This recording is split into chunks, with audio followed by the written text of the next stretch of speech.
Hello everyone and welcome back to my another new video.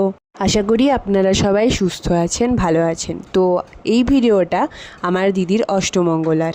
দিদি অষ্টমঙ্গলার আগের দিনই চলে এসেছিল, আর সকালবেলায় উঠে আমি ওর সাথে একটু ফাজলামগিরি করছিলাম। একদিকে চলছে অষ্টমঙ্গলার খাওয়া দাওয়ার কাজ, আর অপরদিকে এই যে জামাইবাবু এসে গেছে, আর দুজনে বিয়ের শাড়ি আর পাঞ্জাবি পরে রেডি অষ্টমঙ্গলার রিচুয়ালস করার জন্য।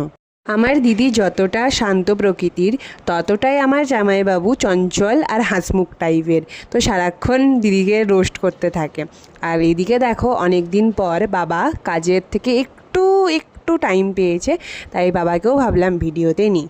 আর এদিকে রাঁধুনিকে আসতে বাবা দেরি করে বলেছিল, তাই মা সেটার কমপ্লেন করছিল বাবাকে। আর এইসব অষ্টমঙ্গলার রিচুয়ালসের জন্য একজনই আছে, সেটা হচ্ছে আমার দিদুন। এই যে আমার দিদুন। আর আমি তো শাঁখ বাজানোর জন্য ছিলাম, এছাড়া তো আমি কিছুই জানি না। এখানে ওই ধাগা খোলার সময়তে জামাইবাবু আর দিদিকে আমি এতটা বিরক্ত করছিলাম বারবার যে ভালো করে খোল। আর এইদিকে বাবাকেও দেখো, বাবাও তাদের সাথে ইয়ার্কি করছিল।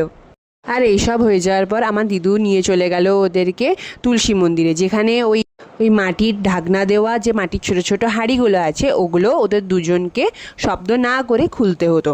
যদি শব্দ হয় খোলার সময়তে, তাহলে নাকি পরে পারিবারিক ঝগড়া হতে পারে। এটা আমার বাবা বলেছে। বাবারে কত সব নিয়ম বাবা।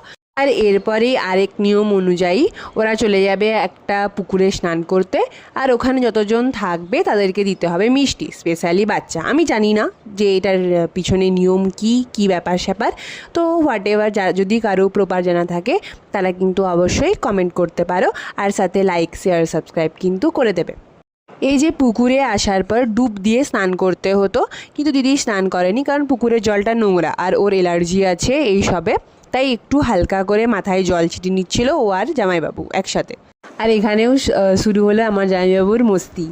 যাই হোক, এইসব দেখে বাবা বলল দেরি হয়ে যাচ্ছে, তাই ওরা শুরু করলো মিষ্টি দেওয়া। ওখানে পুকুরে অনেক বাচ্চা স্নান করছিল, পুকুরে মাছ ধরছিল, তো ওদেরকে ডেকে মোটামুটি মিষ্টি টিষ্টি দেওয়া হলো। আর সাথে যারা জামা কাপড় কাটছিল তাদেরকেও দেওয়া হলো। আর তারপরে আমি দিদিকে বলছিলাম যদি কাউকে না পাস তো আমায় দিয়ে দে, আমি খেয়ে নেবো, আমি কি করতে আছি।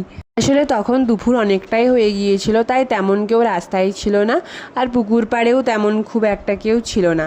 তো যাই হোক, তারপরে দেওয়ার পর আমরা চলে এলাম বাড়ির দিকে।